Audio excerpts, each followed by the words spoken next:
देश के जल पुरुष रूप में जाने वाले महाराष्ट्र अवार्ड से पुरस्कृत डॉक्टर राजेंद्र सिंह जी,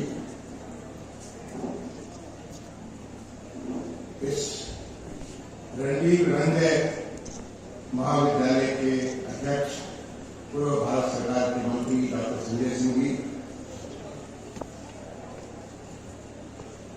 पद्मश्री से विभूषित श्री कुमार शंकर पांडे जी, जो जल संरक्षण में कार्य करते हैं, हमारे भूतपूर्व भारतीय प्रशासनिक सेवा के बिहार सरकार के अधिकारी श्री जियालाल आर्य जी, मंडलायुक्त अयोध्या श्री गौरव दयाल जी, जिलाधिकारी अमेठी श्री आर के मिश्रा जी, कुलपति श्री अरुण कुमार सिंह जी, जो कि स्वामी केशवानंद कृषि विश्वविद्यालय बीकानेर राजस्थान से आए हुए हैं, श्री जेपी मिश्र जी, पूर्व प्राचार्य एनडीपीजी कॉलेज प्रतापगढ़, मंच पर विराजमान अन्य सम्मानित महानुभावगण, इस कार्यशाला के उद्घाटन सत्र में उपस्थित विद्वद्जन, पर्यावरण मित्र, प्यारे बच्चों, देवियों सज्जनों, सबसे पहले तो मैं बधाई देना चाहूंगा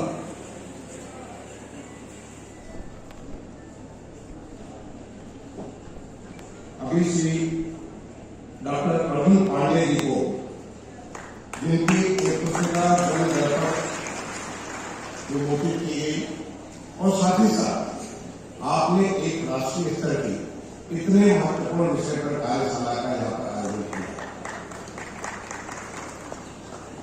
मैं बधाई देना चाहूंगा श्री मिथिलेश कुमार शुक्ल जी को, मुझे पढ़ने का मौका तो नहीं मिला, लेकिन उनकी जो पर्यावरण सुधार पुस्तक का विमोचन हुआ, मैंने पिछले उसको ग्राफ किया। बहुत सारी ऐसी बातें जो शायद आप सब लोग जानना चाहेंगे।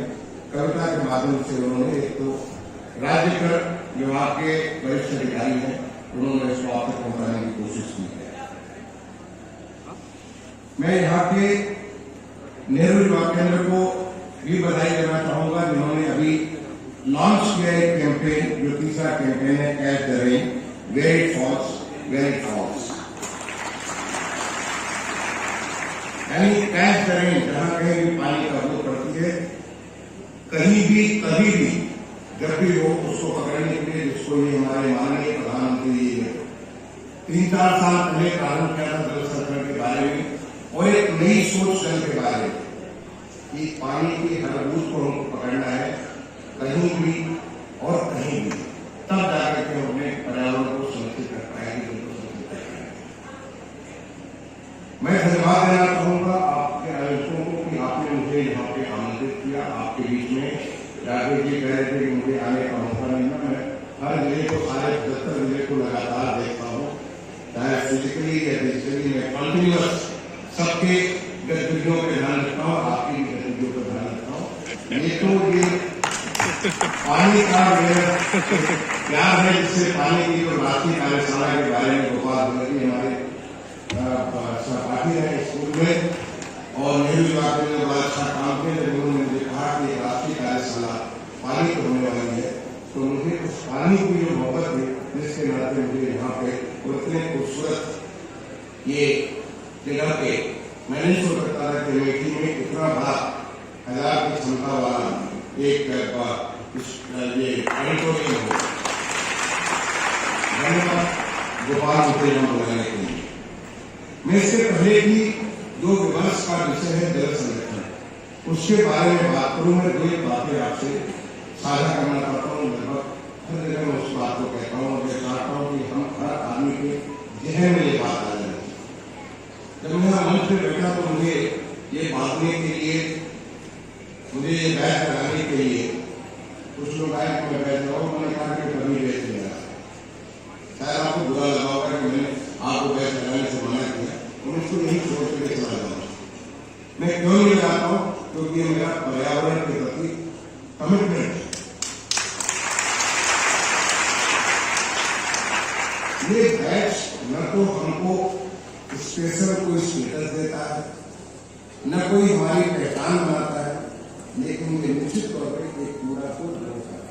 जो हमारे जो कूड़ा बन रहा है, कूड़ा को जोड़ रहा है। आपको जानकारी है, भारत सरकार ने अर्बन डेवलपमेंट मिनिस्ट्री में करीब 3 साल और उसके बाद housing and urban affairs ministry में 4.5 साल से ज्यादा में सचिव के तौर पर काम कर पूरे देश में जो माननीय प्रधानमंत्री जी की एक उनका कमिटमेंट था पूरे देश को स्वच्छ भारत करने का, उसको मैंने दिया है। उसको मैंने बहुत नजदीक से उस पर काम किया है और वो काम करते हुए देखा कि जो 3 बात रिड्यूस, रीयूज एंड रिसाइकिल, कूड़ा तो सब जगह बनेगा, कूड़ा तो बने ही, हर जगह कूड़ा बने, लेकिन कूड़े को जितना आप कम कर सकते हो, जितनी बार प्रयोग कर सकते हो और जितना आप रिसाइकिल कर सकते हो, उससे कूड़े की मात्रा कम होगी। हमारी नगर पालिकाओं के, नगर निगम के, हमारी लोकल बॉडी अर्बन डेवलपमेंट का प्रेशर कम होगा और हमारा पर्यावरण सुरक्षित होगा। तो इससे किसी का भला नहीं बल्कि लोगों का बुराई होगा। तो मैं निवेदन करना चाहूंगा यहाँ पे इसके माध्यम से आगे के लिए जब कभी भी गोपाल या अर्जुन पांडे जी या जो भी लोग यहाँ पे जो तमाम सारे ड्यूटियां सामने बैठी है, आप कहीं कोई आयोजन करें, इसको देने की कोई आवश्यकता है, इससे आप दूर। अभी जो ये पुस्तक पर्यावरण सुधार पुस्तक जो है, जब उसका विमोचन हुआ तो उसको ये ऐसे प्लास्टिक के ऐसे पैकेट के अंदर बांध के लाया गया। अब ये सूखे प्लास्टिक का क्या लाभ हुआ? लेकिन कूड़ा ही नहीं बन गई, बल्कि ये आपके जल संरक्षण की दुश्मनी है आपके से। ये जहां पे अगर जमीन पे पड़ेगा वहां पे उसको सांस लेने से, जैसे कि अगर प्लास्टिक को अपने चेहरे लगा लिया सांस नहीं ले सकते, वैसे ये चीज धरती पे जहां पे पड़ेगा तो उसको धरती को सांस लेने से उसकी जैसे कहते हैं गला जला दे, वहां पे कुछ उपज नहीं हो सके। और इससे लाभ क्या मिला आपको? ये इसको खत्म नहीं कर सकते, इसको खत्म करने के विशेष प्रोसेस सामान नहीं करते। आज की डेट में माननीय प्रधानमंत्री जी ने पूरे देश में जो स्वच्छ भारत की मुहिम चलाई, उससे लोगों में थोड़ी, इससे लोगों को इसके प्रति एक जानकारी हो गई और उसके नाते इसका प्रयोग कम हो गया। लेकिन अभी भी ये किसी पतली गली से किसी रास्ते से किताब का विमोचन करने के रास्ते से ये पहुंच गया, उसकी नीचे और एक हिस्सा प्लास्टिक का कूड़ा का रास्ता है। और ये सब जगह आप देखेंगे नीचे सब जगह पड़ा हुआ और बाकी कहीं कहीं तो फेंका हुआ है। इसकी वजह से हमारे नाले चौक हो जाते हैं। ये खा करके तमाम सारी गाय बैल और हमारे जानवर की मृत्यु होती है। मैं मजाक नहीं कर रहा हूँ, मैंने जाकर देखा उत्तर प्रदेश के हमारा जो वेटरनरी हॉस्पिटल है वहां पे पेट काट करके निकालते, इतना सारा ढेर सारा प्लास्टिक निकल गया है। अगर आपको विमोचन करना है केवल उसका एक सिंबॉलिक, तो जो मुख्य जो उसको एक सिंपल हम लोग ये धागा बांधते हैं, एक सिंपल सूत्र जो है उससे आप बांध दीजिए, धागे से बांध दीजिए और चीज के माध्यम से आप तस्वीर के लिए होते हैं, तस्वीर में सारे आ जाते हैं, क्या जरूरत है इसको करने की? ऐसे अगर आप जीवन में अगर आप देखें अपने जीवन में, अभी माननीय प्रधानमंत्री जी ने केवड़िया में जिसमें हमारे युवन के सेक्रेटरी जनरल भी और वहां पे उन्होंने लाइफ फॉर इन्वायरमेंट, कैसे हम पर्यावरण के प्रति एक कमिटेड लाइफ जी सकते हैं, इसका उन्होंने लॉन्च किया केवड़िया गुजरात में, जहां पे सरदार वल्लभ भाई पटेल को जो आज एकता नगर के नाम से जानी जाती है। मकसद ये था कि हम अपने जीवन को कैसे करें, क्या करें कि हमारा इन्वायरमेंट के प्रति प्रतिबद्धता बनी है और हम एक मानव जात के रूप में पूरे प्रकृति को हम लोग संरक्षित कर सकें। ये तो हमारा खुद का भविष्य खतरे में है। आप देख रहे होंगे कि किस प्रकार से क्लाइमेट चेंज हो रहा है, किस प्रकार से हमारा जो है जलवायु में परिवर्तन हो रहा है। जब पानी बरसता था, जैसे इस साल आप देखिए इस साल जब पानी बरसने की जरूरत थी, जब हमारे किसानों को अपना खरीफ का बेहद लगाना तो पानी नहीं बरसा। बहुत सारे लोगों ने लगाया, वो सूख गया। पानी बरसा 1.5-2 महीने के बाद, और इतना बरसा जितनी हजार बरसता, पानी में कमी नहीं, लेकिन पानी ने अपना जगह बदल दिया। नतीजन कहीं पे बाढ़ आती है, कहीं पे सूखा आता है, तो हर तरीके से मानव जाति को नुकसान हो रहा है। और ये हमारी समस्या नहीं, ये पूरे दुनिया की समस्या है। पूरे दुनिया में पर्यावरण के प्रति जिस प्रकार की आज हर कोई चिंता व्यक्त कर रहा है, जिसको हमारे माननीय प्रधानमंत्री ने बहुत संक्षेप में लाइफ मैंने leading life in this close involvement, और ये ऐसी बात नहीं है, हम तो अरण्य संस्कृति के उपासक है। हमारे ऋषि मुनि संत ये सब सारे जंगलों में रहते थे, ये पेड़ों के साथ पानी के साथ वहां पे एक साथ एक जल में सारे के सारे उसका लाभ लेते। हम उस संस्कृति उस संस्कार के लोग हैं जो कि पानी को हम देवता मानते हैं। हम वरुण देवता के रूप में कोई भी पूजा पूरा नहीं होती जब तक या वरुण देवता को आप स्थापित कर रहे हैं, चाहे वो कथा करना हो, शादी ब्याह करना हो, किसी प्रकार के संस्कार करने हो। तो जैसे कि हमारे गणेश जी को स्थापित करते हैं, आप गणेश लक्ष्मी को स्थापित करते हैं, उसी प्रकार से वरुण देवता को बगैर स्थापित किए हमारे कोई संस्कार आप कर ही नहीं कर सकते। वरुण देवता हमारे पानी के देवता है। जो हमारे डॉक्टर राजन सिंह ने बात की कि पंच तत्वों में, तो पंच तत्वों में हमारे जो पंचभूत हैं उनमें जल का क्या महत्व है? ये महत्व है कि हमारी धरती का 60% से ज्यादा केवल पानी, उसके रगों में पानी, उसके सब जगह पानी पानी। जो धरती है वो हमारे जो हमको दिख रही है, बाहर धरती दिख रही है, उसका 2/3 से ज्यादा हिस्सा समुद्रों से गिरा पड़ा है। ग्लेशियर में पानी, नदियों में पानी, तालाबों में, जलाशयों में पानी, पानी पानी हमारा जो करीब 2/3 हिस्सा हमारे धरती का पानी है। अगर आप अपने शरीर को देखने में हम लोग सॉलिड लग रहे हैं, लेकिन हमारे अंदर भी 2/3 पानी है। आप लोग जो साइंस के विद्यार्थियों के जो बायोलॉजी पढ़े होंगे तो नहीं पढ़े होंगे, मैं कहूँगा आपके डेट में गूगल है, गूगल से आप गूगल करके देखिए कि आपके शरीर में कितना पानी है। आपके हड्डियों में, आपके रगों में, आपके खून में, आपके हर जगह शरीर पानी से भरा पड़ा हुआ है। इसलिए पानी हमारे लिए, तो आपने कहा जल ही जीवन है, जल जीवन है। अगर जल समाप्त हो जाए, आप डिहाइड्रेशन के बारे में आप जानते हैं, जब थोड़ा सा पानी इम्बैलेंस हो जाता है आदमी की मृत्यु हो जाती है। जब पानी की कमी होती है तो धरती की मृत्यु हो जाती है, खेत सूखने लग जाते हैं, खेत की उपज कम हो जाती है। पानी का इतना महत्व है हमारे जीवन में, इसीलिए ऋग्वेद की निकाय पानी के बारे में कितनी, हमारे वैदिक ऋषियों ने वेद मंत्रों में कितना हमारा पानी को महत्व है, ये हमारी लिखाओं में देखिए। पानी हमारी संस्कृति का भाग है, हमारे संस्कार का अंग है, और इसीलिए ये हमारी, जब मैं बात करता हूं, ये हमारे अपने देश में पूरी दुनिया की सारी सभ्यताएं पानी के साथ जिंदा हुई है। जितनी भी सभ्यताएं हो, सिंधु घाटी की सभ्यता हो, गंगा सरस्वती की सभ्यता हो, इजिप्ट की मिस्र की सभ्यता हो, मेसोपोटामिया की सभ्यता हो, चाइना की सभ्यता हो, सारी की सारी सभ्यताओं का जन्म पानी के किनारे हुआ है। या तो नदियों के किनारे हुआ है, जलाशयों के किनारे हुआ है, समुद्रों के किनारे हुआ है। कोई भी सभ्यता जो है पानी से दूर नहीं हुई। और जिस दिन पानी खत्म हुआ तो सभ्यता का अंत भी हो गया। आज दुनिया में ऐसे तमाम सारे शहर हैं जिनके बारे में ऐतिहासिक जानकारी आपको होगी, लेकिन आज वो हमारे गोल में नहीं है, और है भी तो बिल्कुल संकुचित हो गए।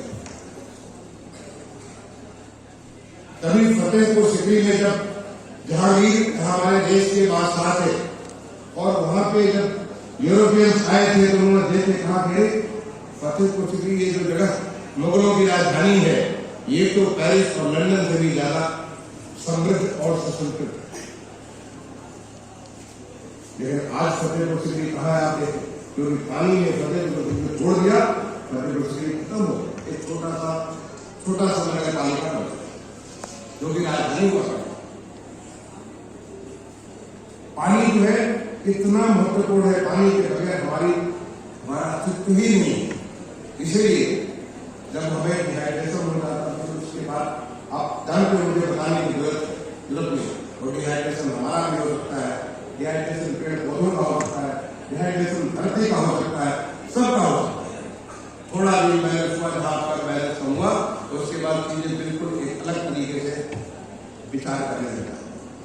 इसलिए जो पानी का संरक्षण की बात हो रही है, catch the rain where it falls. पानी को पकड़ो, पानी के हकूक को पकड़ो कहीं भी और कभी भी। क्या आपको मालूम है कि धरती का जो पानी है उसका लगभग 97% पानी तो हमारा समुद्रों में है। 97% पानी हमारे जो प्रशांत महासागर, हिंद महासागर, अटलांटिक सागर, हमारे तमाम सारे सागर हैं, उन सागरों में है। केवल 3% पानी उससे बाहर है। 97% पानी ऐसा है जो खारा है। खारा पानी को आज की डेट में टेक्नोलॉजी है जिसके माध्यम से आप गड्डी करके पी सकते हैं, प्रयोग कर सकते हैं। लेकिन जो 3% पानी है वो साफ पानी है, क्योंकि उनको जिसे स्वीट वाटर है, जिसे हम कंज्यूम कर सकते हैं। लेकिन उस 3% का भी लगभग 2.4% ग्लेशियर्स में है। अगर आप कभी गए, मुझे मौका मिला अपने देश में भी, विदेशों में भी मैंने जाकर ग्लेशियर देखे हैं, जो ग्लेशियर्स में है केवल 0.6% पानी ऐसा है जो हमारे पास जलाशयों में, नदियों में, तालाबों में, ऐसे जगहों में। वो 0.6% पानी भी हमारे लिए आवश्यकता की पूर्ति कर सकता है। क्या जानते हैं कि हमारे देश में दुनिया की आबादी का लगभग 18%, 1/6 हिस्सा हमारे देश में बसता है। लेकिन पानी कितनी हमारे पास है? केवल 4% पानी, पीने का पानी होता है। यानी 4% पानी का 18% की आबादी हमारे देश में पालित होती है। सोच सकते हैं कि पानी का कितना महत्व है।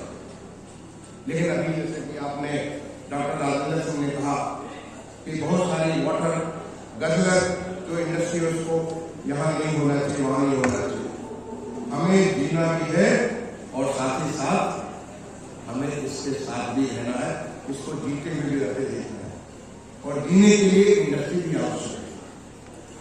इंडस्ट्री में हमारा जो कंजम्पशन होता है केवल 40% होता है इंडस्ट्री में, और तमाम सारे पानी पीना वगैरह करीब 60% जो पानी हमारा कंज्यूम होता है वो केवल एग्रीकल्चर में होता है।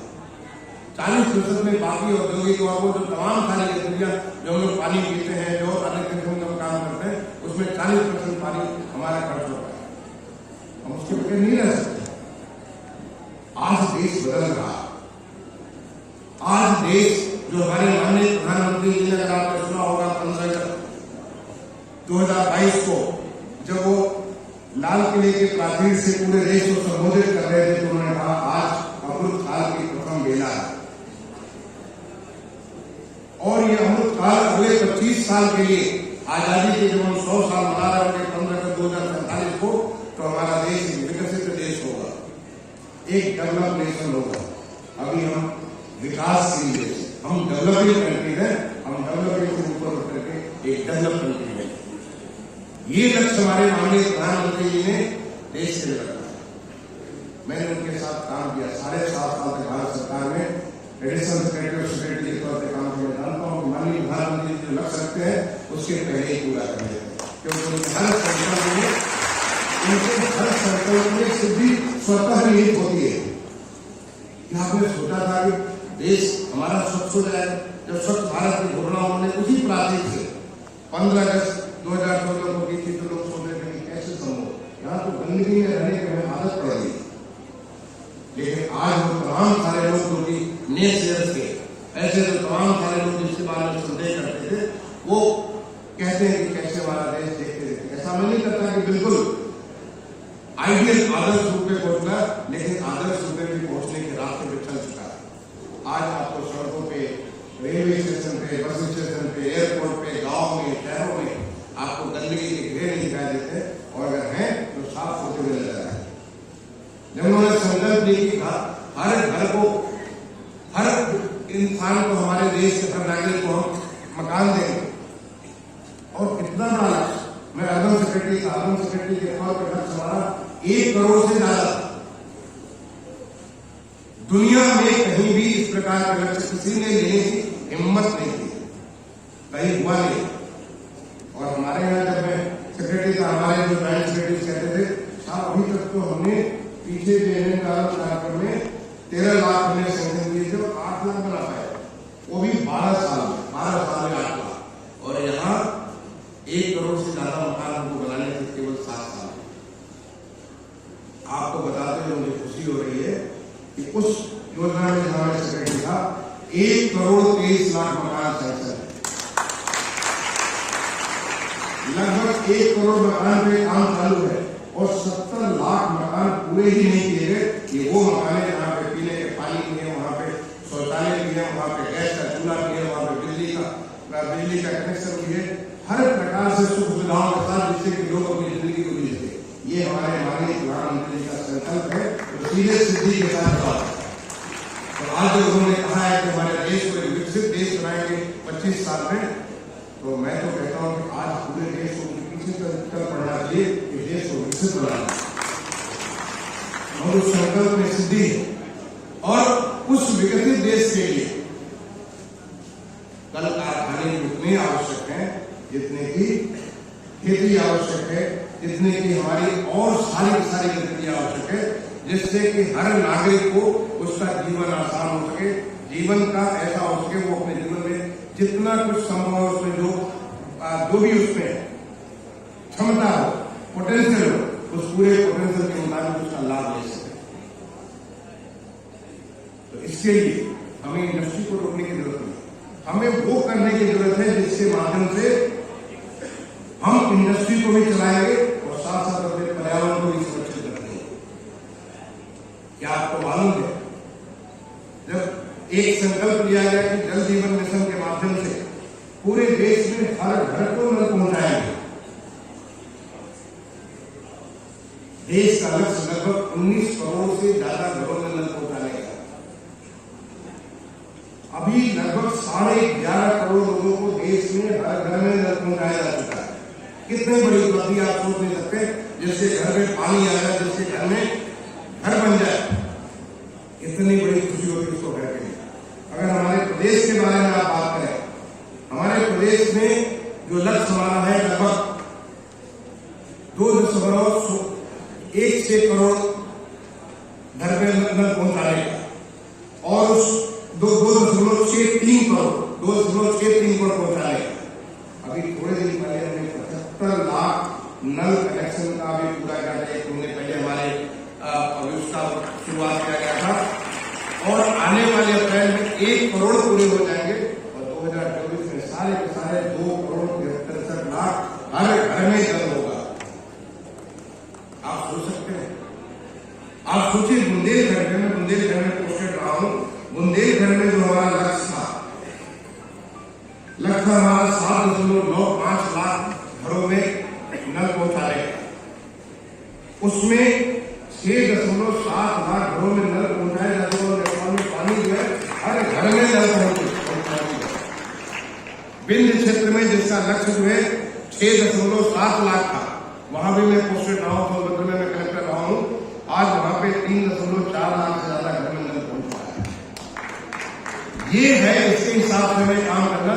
लेकिन ये नल पहुंचाने के लिए पानी भी चाहिए, आपके जलाशय में पानी भी चाहिए, नदियों में पानी भी चाहिए, हमारे तमाम सारे जो पानी के स्रोत है। ज्यादा दूर आप यहाँ से अयोध्या जाकर के देश के अयोध्या में यहाँ से कमिश्नर साहब आए हुए, मुझे मालूम है, मैं नाम भूल रहा हूँ, नदी का मैं जाकर देखा हूँ। 46 किलोमीटर की नदी तिलोकी या इस प्रकार का कोई नाम है, जिसे तिलोकी गंगा, एक पौराणिक नदी जो छुप गई थी, खत्म हो गई थी ही नहीं, आज उस नदी में पानी भरा हुआ चल रहा है। ये कैसे संभव हुआ? लोगों ने 46 किलोमीटर की नदी में आज पानी चल रहा है और वो पूरी तरह से चल रहा है। ये हमारे लोगों ने जब सरकार से इस कार्य को पूरा किया।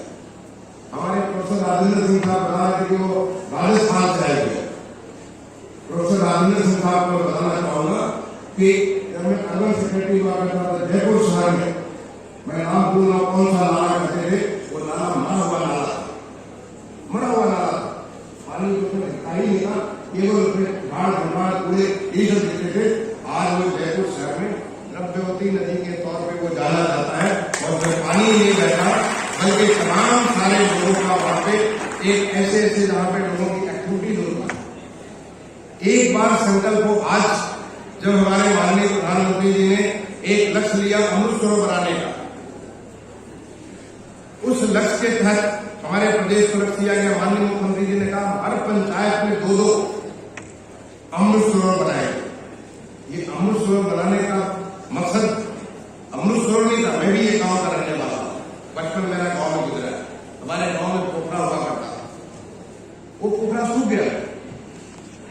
अभी हमारी इतनी ज्यादा उम्र में मेरे सामने हम लोग बचपन में तैयार करते थे, बचपन में बहुत सारी हमारे पूजा पाठ बहुत सारी चीजें उस पोखरे में हुआ करती थी, अब वो केवल बरसाती पोखरा हो गया। आज आप हमारे गांव में जाके वो अमृत सरोवर के तौर पे लगातार पानी से भरा हुआ, और ये हमारे प्रदेश में करीब 18,000 से ज्यादा जगह आइडेंटिफाई किए गए। ये हर गांव पंचायत में 2-2 अमृत सरोवर बनाए जाएंगे, और उसके लिए कार्य चल रहे हैं।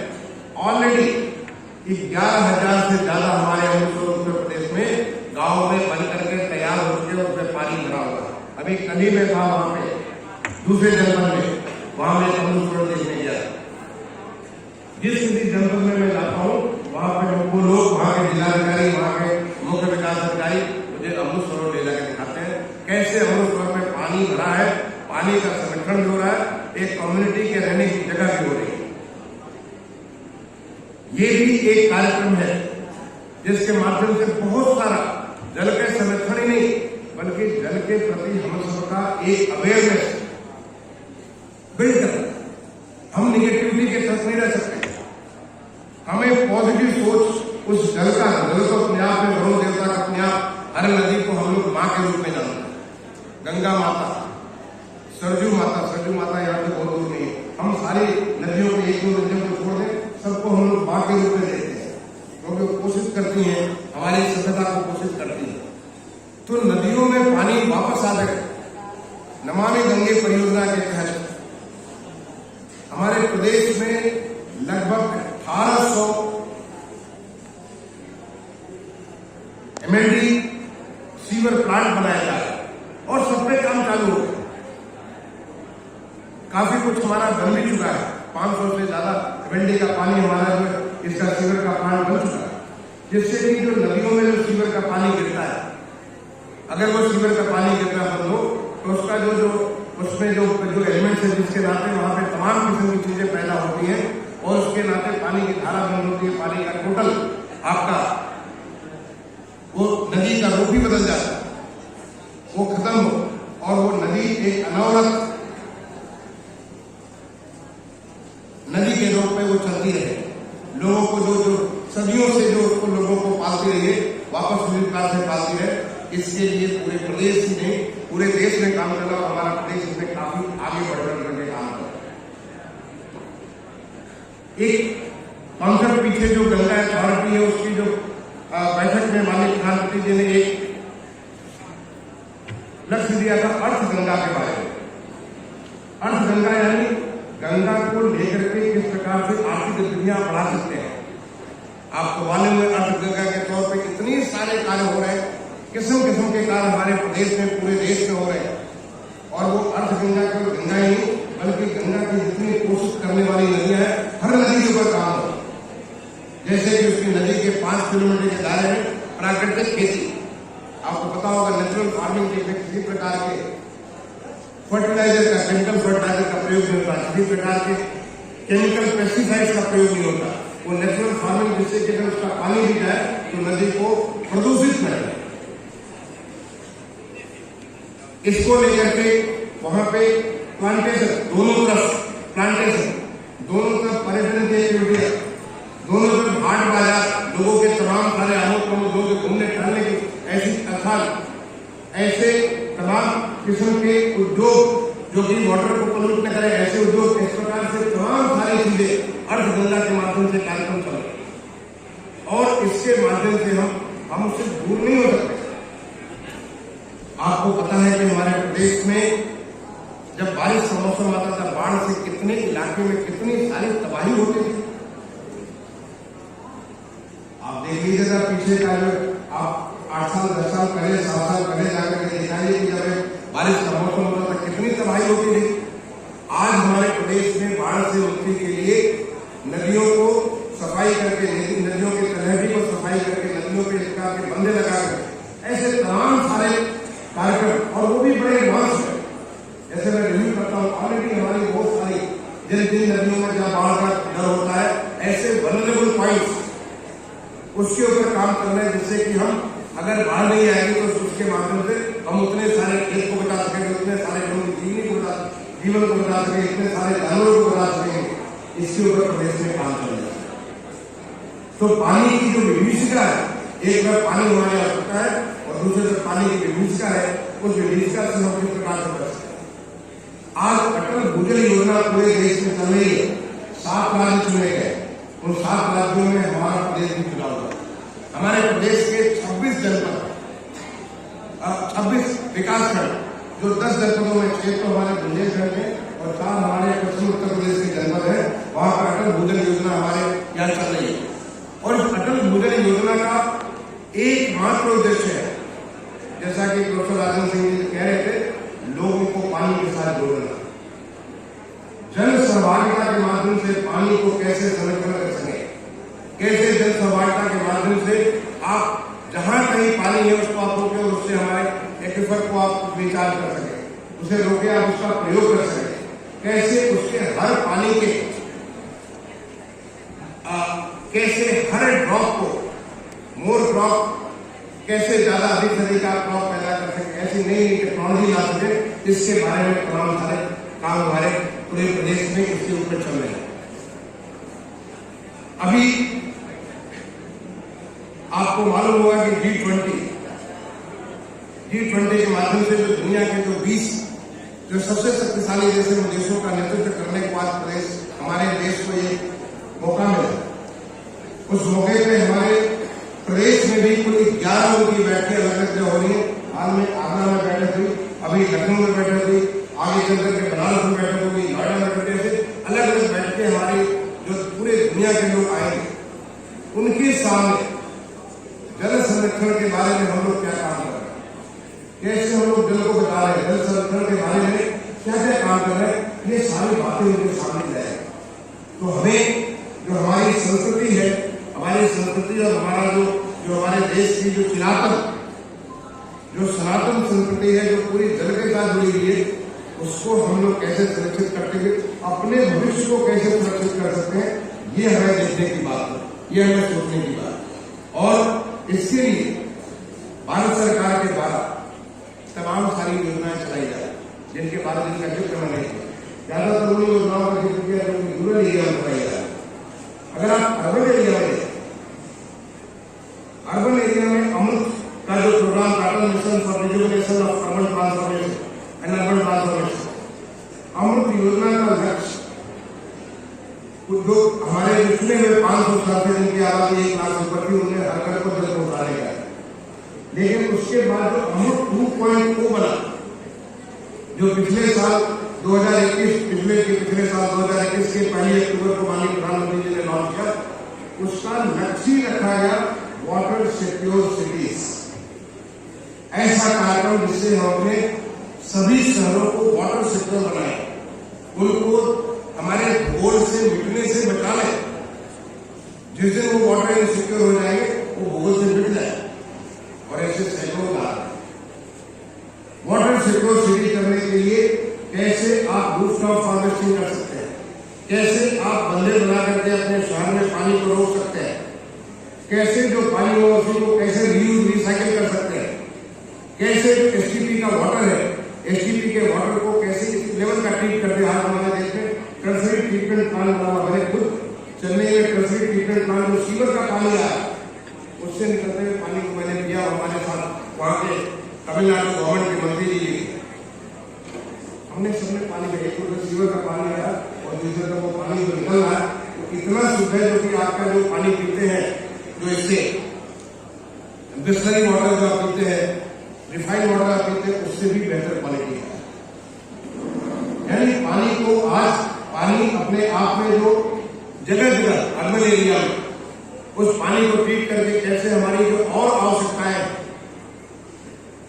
चाहे इंडस्ट्री की आवश्यकताएं हो, चाहे वो हमारे कंस्ट्रक्शन एक्टिविटी की आवश्यकताएं हो, कैसे आप उसको पूरा कर सकते हैं, कैसे हमारे ऐसे शहर नदियों के किनारे बसे हुए हैं वो कैसे वो रिवर सिटी बन सकते हैं, इसके बारे में पूरा का पूरा एक अर्बन प्लानिंग का एक पूरा कंसेप्ट मैंने बना करके सारे के सारे राज्यों से एक रिवर बेस्ड अलायंस तैयार किया गया शहरों का, और वो शहर हमारे रिवर के संस्कृति हो सके।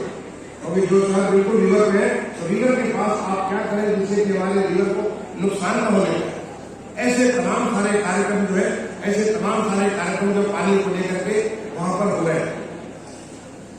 तो मैं तो आप सारे लोगों को बधाई दूंगा कि आप अगले 2 दिन के लिए पानी पे नहीं बल्कि अपने आप पे विचार करने के लिए करते हुए आप रह सकें, आपकी आने वाली पीढ़ियां रह सकें, आपके सारी की सारी और पीढ़ियां ऐसी हो जो पहले से समृद्ध पीढ़ियां हो, जो इंडस्ट्रियलाइज डेवलपमेंट के साथ ही साथ बेहतर एग्रीकल्चर के साथ ही साथ आज जैसे कि मिलेट इंटरनेशनल ईयर जो घोषित किया गया, तो मिलेट इंटरनेशनल ईयर घोषित करने से पानी कम उपयोग होता है।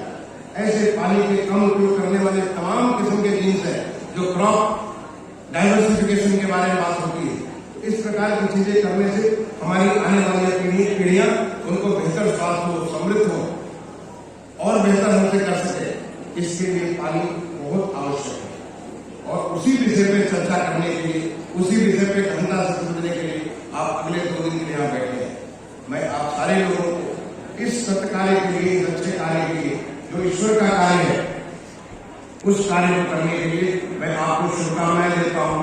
आपको अपने तरफ से बधाई भी देता हूँ, अभिनंदन भी करता हूँ कि आप जो कार्य करेंगे उससे निश्चित तौर पर गांव में और हमारे शहर में विकास हो, और विकास के साथ हम विनाश से बच सके, हम पानी को सुरक्षित कर सके, अपने पर्यावरण को हम निश्चित करके तो रख सके, इसके बारे में कार्य हो।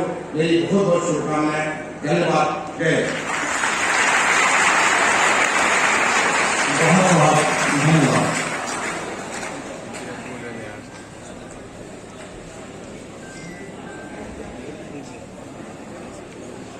प्राकृतिक रहना